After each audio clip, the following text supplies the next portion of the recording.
Ngayong nasa Kamara na ang proposed budget ng Office of the Vice President, hindi daw dapat makaapekto ang impeachment trial ni Vice President Sara Duterte sa pagsusuri nito ayon sa prosekusyon. Narito ang report ni Judea Bernardo.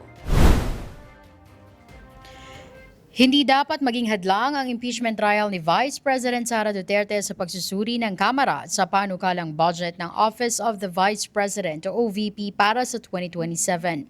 Ayon kay Lanao del Sur Representative at House Appropriations Vice Chairperson Zia Alonto Adjong, magkaiba ang konstitusyonal na tungkulin ng Kamara sa pagdidelibera sa budget at ang issue sa impeachment trial. Kabilang sa panukalang 7.2 trillion peso national budget para sa 2027 ang pondo para sa OVP, pero walang nakalaang confidential o intelligence funds. Ayon kay Adjong, may kapangyarihan ang mga mambabatas na suriin kung paano gagamitin ng mga ahensya ng gobyerno ang pondo ng bayan.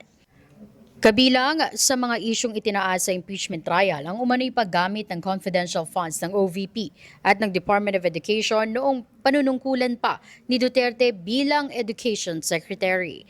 Kasama sa mga inihain ng prosecution ang ebidensya kaugnay ng 500 million pesos confidential funds ng OVP at 112.5 million pesos na inilabas naman para sa DepEd. Pero giit ni Adjong, wala ring confidential funds ang OVP sa 2026 national budget at batay sa kanyang impormasyon, wala ring itinatayang confidential funds sa panukalang budget para sa 2027. Sa katunayan, nakapaloob daw ito sa proposed spending plan ng OVP, ang regular na pondo para sa personal services, maintenance and other operating expenses at capital outlay. Samantala, may haka-haka o duda si Adjong na posibleng muling hindi dumalo si Vice President Sara sa plenary deliberations para sa kanyang tanggapan.